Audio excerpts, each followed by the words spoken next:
আপনারা বিএনপির কর্মী, বিএনপির নেতা, এটি মনে রাখতে হবে। চুয়াডাঙ্গায় আপনারা সীমাবদ্ধ নন, আপনারা ছড়িয়ে আছেন বাংলাদেশের 55,126 বর্গ মাইল।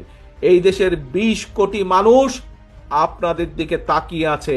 আপনাকে বুঝতে হবে আপনার এই কাঁধের উপরে কত বড় দায়িত্ব আছে, এটি আপনাকে অনুধাবন করতে হবে। এটি আপনাকে বুঝতে হবে যে কত বড় দায়িত্ব আছে। আপনি শহীদ জিয়ার কর্মী, খালেদা জিয়ার সৈনিক আপনি। কাজী আপনাকে সেই অনুধাবন থেকে বুঝতে হবে যে কি দায়িত্ব, কি আচরণ করা উচিত এবং কি করা উচিত না। এটি বুঝতে সক্ষম হলে দেশের মানুষ সানন্দে আপনাদেরকে দায়িত্ব প্রদান করবে।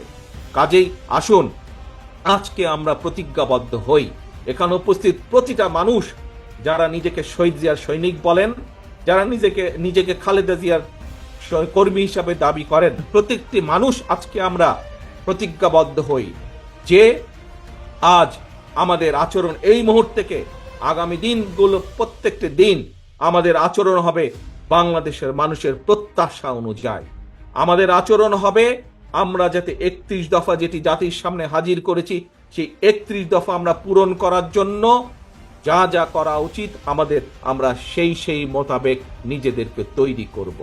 এই হোক আমাদের প্রত্যাশা, এই হোক আমাদের প্রতিজ্ঞা আজ।